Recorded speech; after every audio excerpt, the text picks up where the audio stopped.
I felt the first twinge of unease when I overheard hushed voices in the back hallway. It was early morning, and the house was still cloaked in dim light, but there they were, my mother, my younger siblings, and my aunt, speaking in low, conspiratorial tones. I couldn't make out complete sentences, only fragments. My name floated on the edges of their voices, and I felt a chill spread along my arms. I was used to them talking about me, but this time it was different. There was a guardedness that reeked of secrecy. Their words were careful, measured. Over the years, I had grown accustomed to petty slights and simmering jealousies. Such trifles tended to swirl around me as the eldest sister. My grandmother would always say, "You carry burdens, but you also carry more understanding." And I tried to live by that. Our family, let it be called the Greenwood family for the sake of reference, wasn't always pleasant.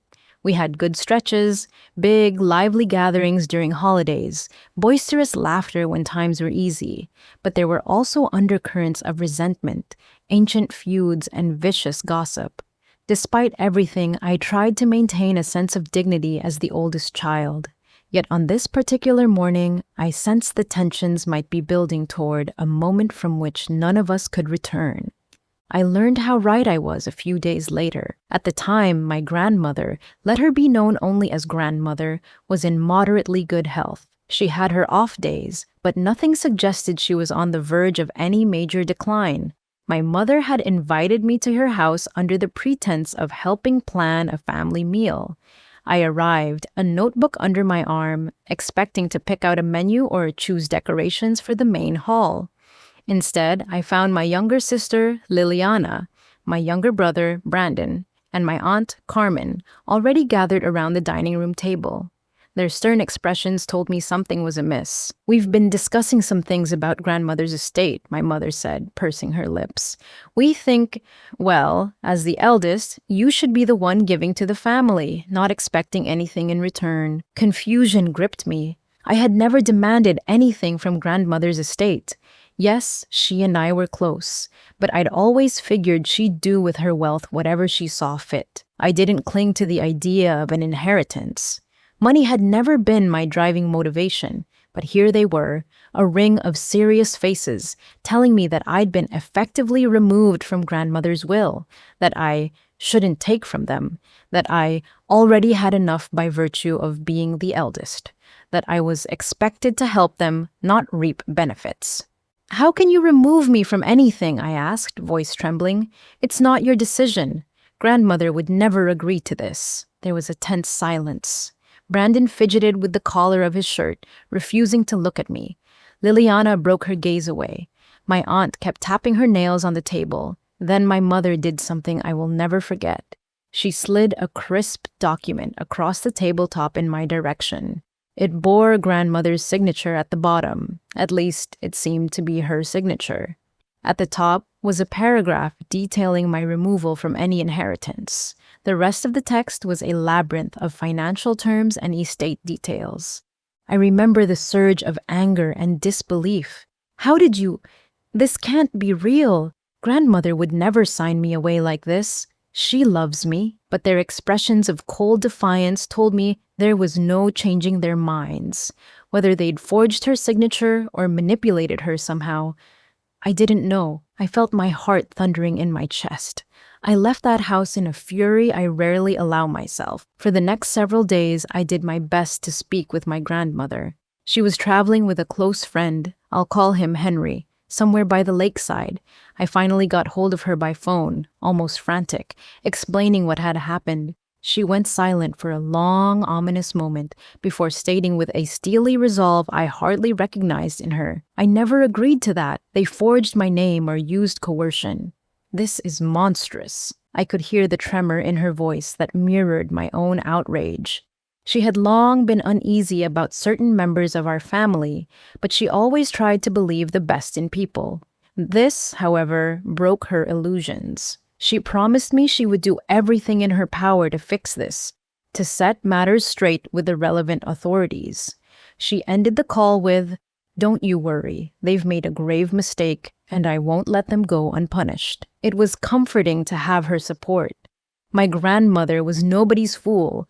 Despite her sweet, gentle demeanor, she had a sharp legal mind and was once quite active in what she liked to describe as private investigations, though she never named the exact group or organization. Let me just say, she had connections. She told me, let the authority I consult be called the Commission for your understanding. She had an old friend there, apparently, who knew estate law inside and out. She returned from her lakeside retreat 2 weeks later, came straight to my house, and told me the entire story. The family, apparently led by my mother, had approached some unscrupulous notary to make changes to the will. My mother's logic was that as the eldest, I should be the caretaker for the family, not the beneficiary of undue favoritism. Their plan was to conceal the new will from grandmother so that by the time she passed away, they believed that day would be near, the official version they submitted to the courts would exclude me entirely. Selfish vultures, grandmother hissed, voice brimming with indignation. They underestimated how closely I watch my affairs. I might be aging, but my senses are sharp, and my friend at the commission is sharper. Once we prove their wrongdoing, I'll petition to disinherit them entirely. I don't care if they resent me or you. I refuse to let them get away with such betrayal. And so she did. It took only a matter of days for her to gather the evidence. Illegitimate changes to legal documents, suspicious signings, and witness testimonies that contradicted the story. Grandmother marched into the commission's offices. I accompanied her, though I felt my heart pound the entire way. We sat in a small, unremarkable conference room where a stern adjudicator listened to our case. He scanned the documents, took notes, and asked pointed questions. Who orchestrated this? Do you have reason to suspect a forged signature?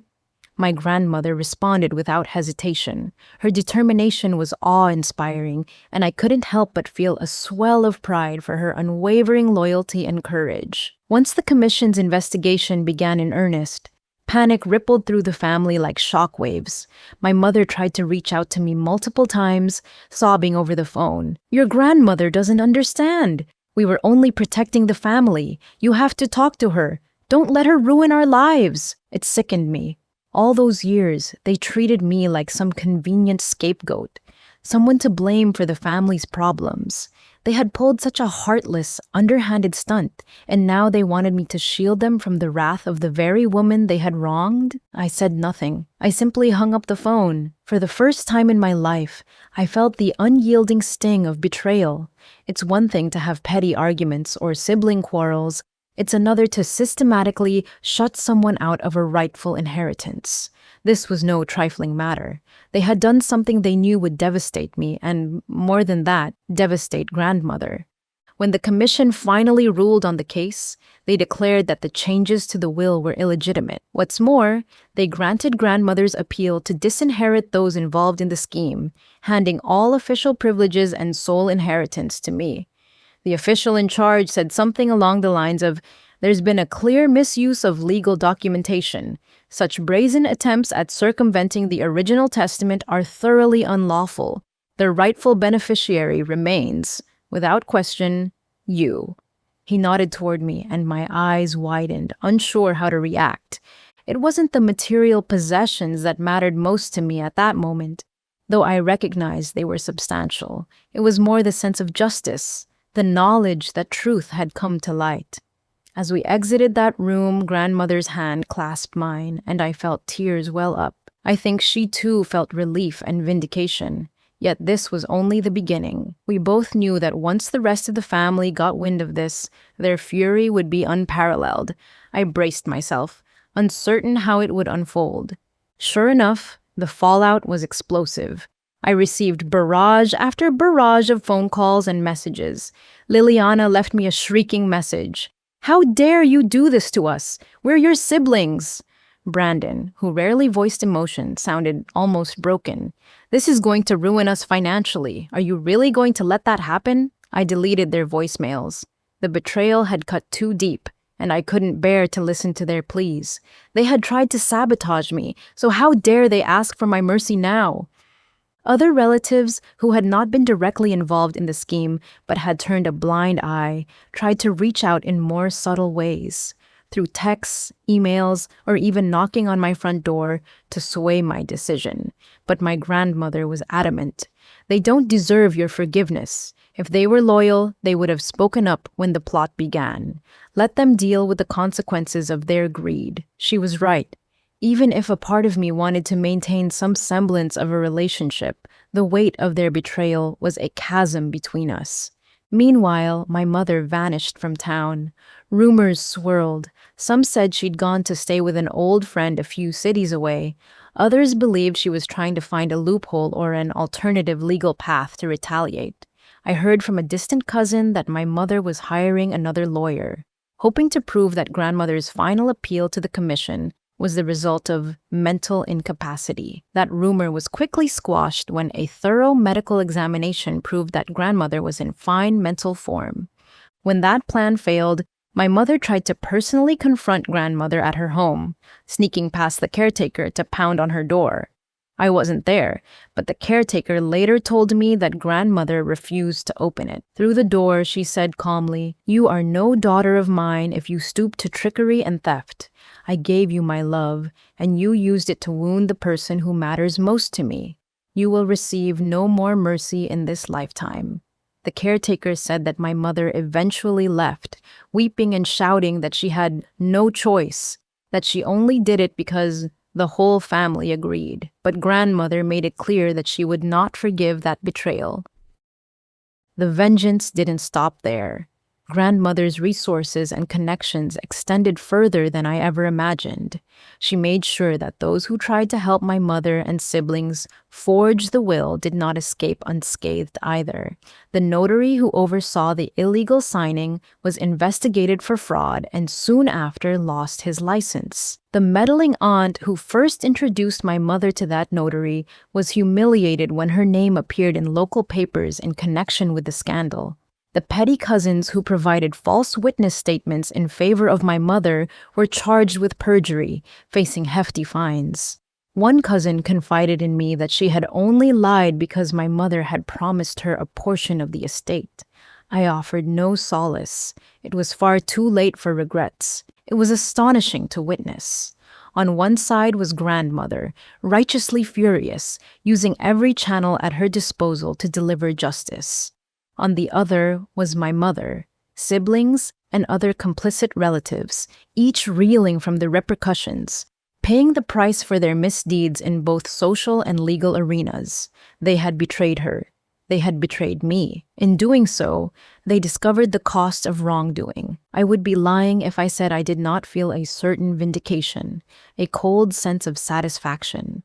All those years, they had ridiculed me for being too close to grandmother, teased me for living in her old-fashioned world, mocked me for not being as practical and scheming as them. Now every one of them was learning that one cannot expect to erase someone from a will, especially not without that person's knowledge, and simply walk away unscathed. As grandmother said more than once, if they insist on reaping what they sow, so be it. I'll make sure the ground is salted. That said, I also felt a lingering sadness. They were my family.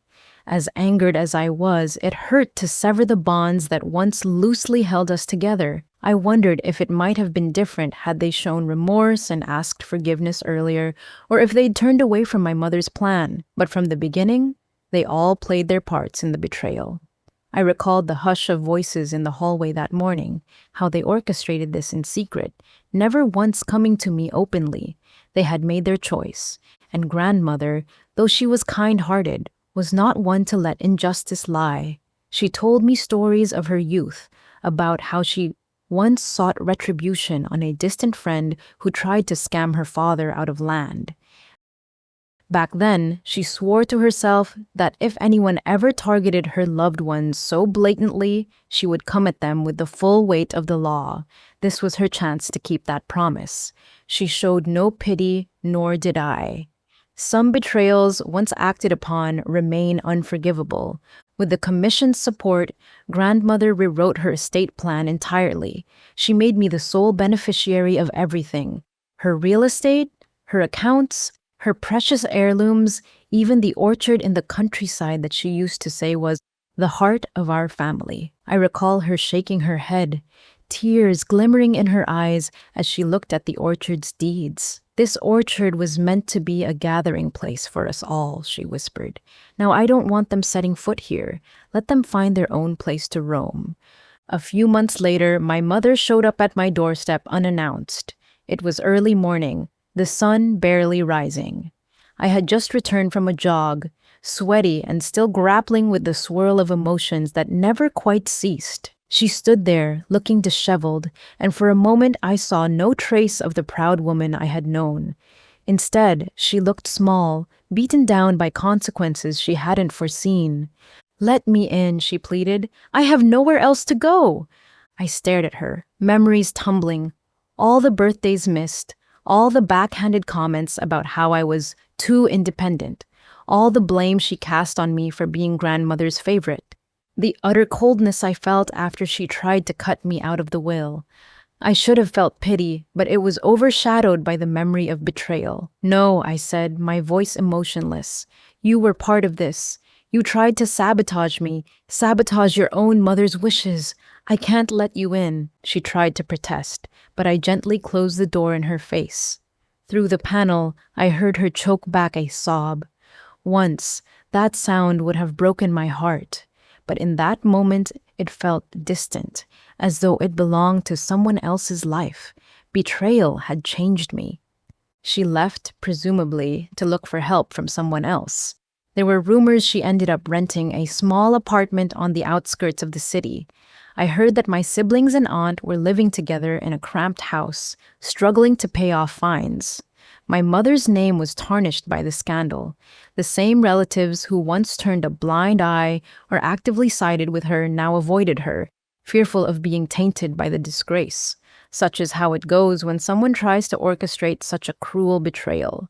Eventually, people turn away, even so-called allies. Meanwhile, grandmother's condition began to worsen over time. The stress of everything took a toll on her health, and I often found her more frail and tired. Still, her spirit was unbreakable. She told me, "At least I lived long enough to set things straight.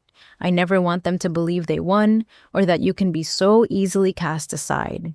She insisted on rewriting certain documents over and over, ensuring every detail was fortified against future meddling. She even left explicit instructions for any posthumous reading, so there would be no confusion. "Let them try," she said with a grim smile. "They'll face not just me from beyond the grave, but the commission. They have no chance." I took solace in the orchard. It became my retreat, a place where I could reflect on the shape of my life.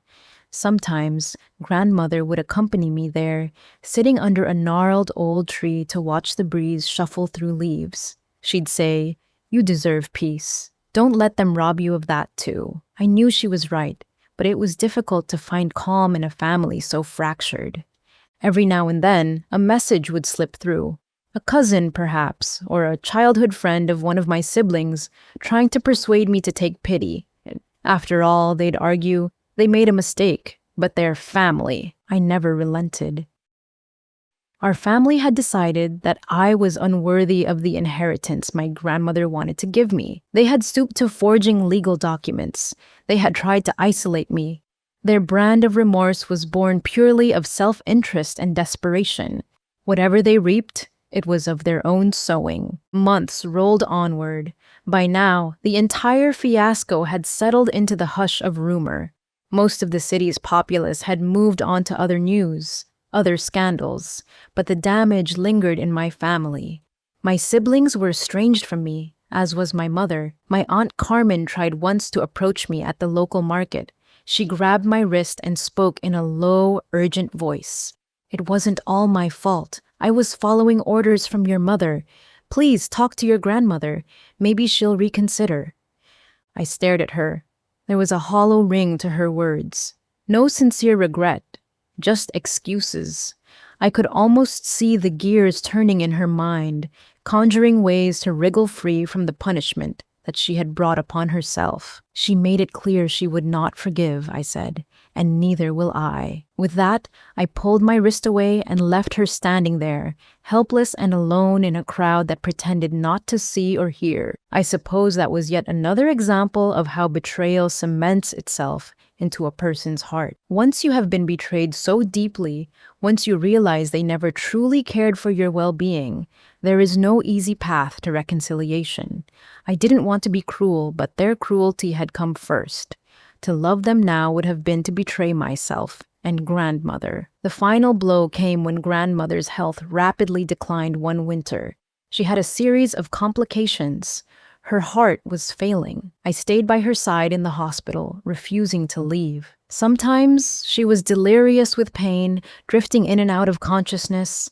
At other times, she was perfectly lucid and would grip my hand, telling me how proud she was that I never backed down.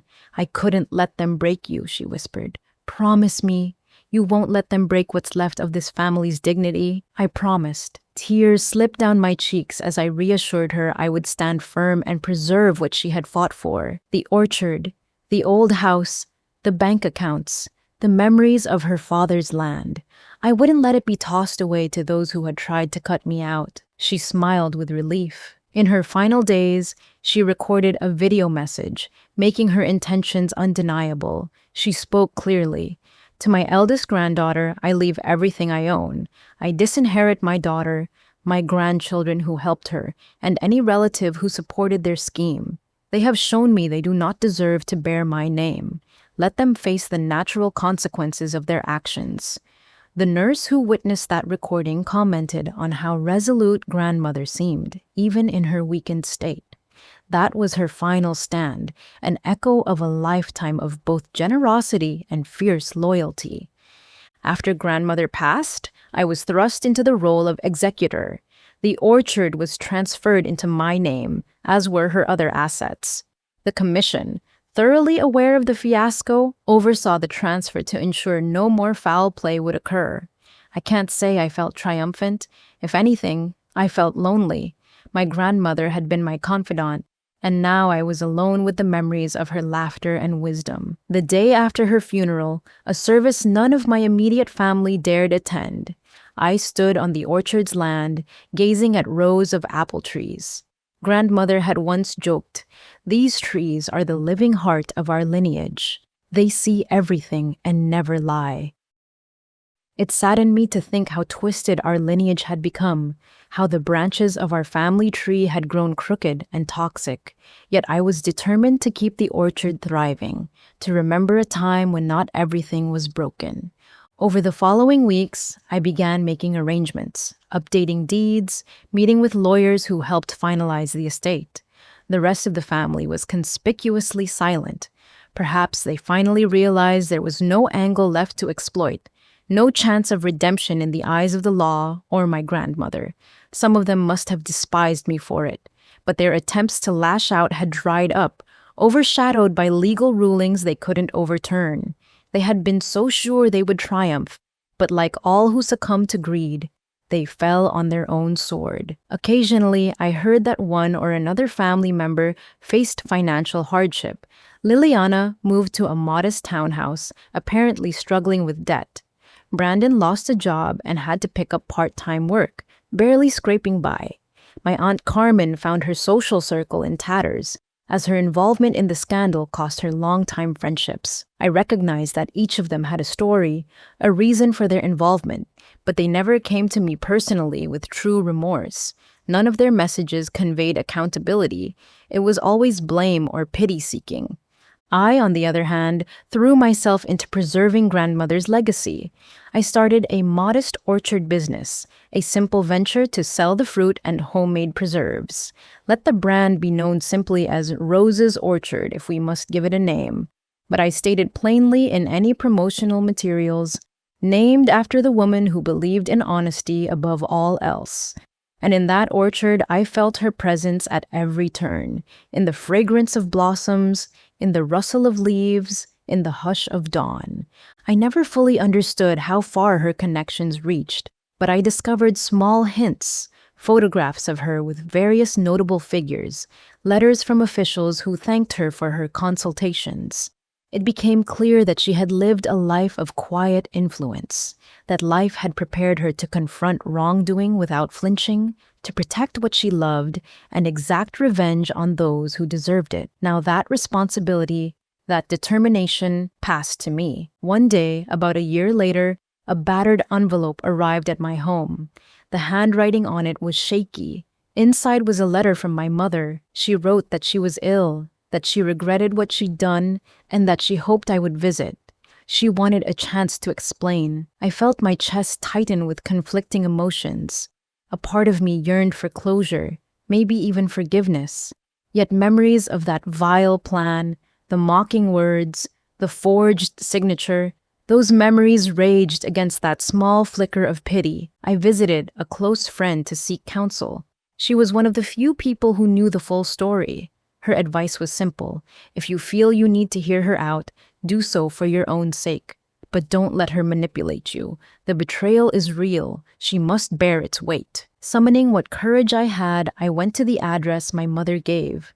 It turned out to be a dilapidated apartment building with peeling paint and a musty odor lingering in the hallways. When I stepped inside her unit, I found her in a small living room, a blanket draped over her shoulders. Her face looked ashen, her hair streaked with more gray than I remembered. She coughed lightly, as if she genuinely was unwell. We stared at each other in awkward silence. Finally, she spoke. "I know you can't forgive me, but I want you to know I never meant for it to go this far. I thought, as the eldest, you didn't need anything. I wanted to secure a future for the others, and I went about it all wrong." I felt a wave of emotions, anger, pity, confusion. "You tried to erase me," I said calmly. "You betrayed grandmother's trust, and then you acted shocked when she fought back." Her eyes glistened with tears. "I was wrong," she whispered, "but things were difficult. I'm sorry." I weighed her words. In my heart, I had always wanted an apology, but now it felt hollow. Grandmother was gone. The orchard, the estate, it was all mine. The commission had settled the case. There was no reversing the damage. She and the others had already received the retribution they deserved. I realized that even though she might regret her decisions, it didn't erase the pain she inflicted. She coughed again, and for a moment, I thought about offering some form of solace, maybe a sliver of help. But then I remembered grandmother's face, her fury, the vow I had made. I offered no forgiveness. In a quiet voice I said, "I hope you find peace, but you won't find it through me." Then I left. Some may say I was merciless. Perhaps that's true, but I had witnessed a cruelty from her and the rest of the family that I never imagined was possible. They had orchestrated a betrayal that nearly robbed me of my rightful place in grandmother's will. They lied, forged signatures, and manipulated. They only showed remorse once they were cornered, once the legal hammer came down on them. And if betrayal is indeed the worst sin, then I saw no path to redemption for them. Back at the orchard, I watched the sun set behind the rows of trees, remembering the vow grandmother and I shared. No one who stabs us in the back deserves the comfort of a second chance. They had wanted to take from me, to belittle me, to cheat me. They had never expected their scheme would come to light, never foreseen that grandmother would disinherit them in the end.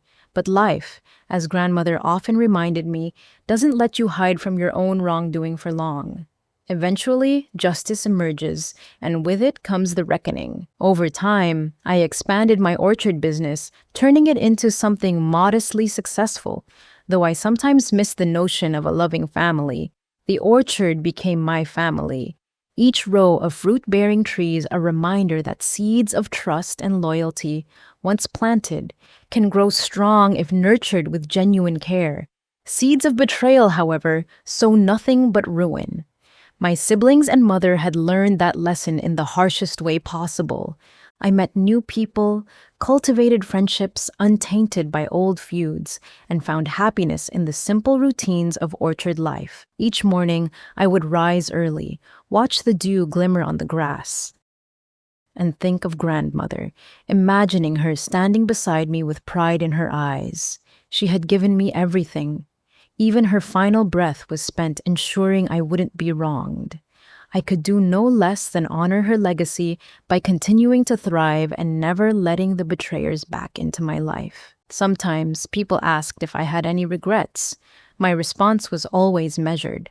I mourned the family we could have been, I'd say, but I do not regret standing up for myself. If I allowed them to trample on my rights, on my grandmother's final wishes, I would have been betraying the one person who truly cared for me. That I could never do. And so the story remains. I keep the orchard. My family wanders in their separate ways. Each of them carries the consequences of their own decisions, their attempts at petty manipulation.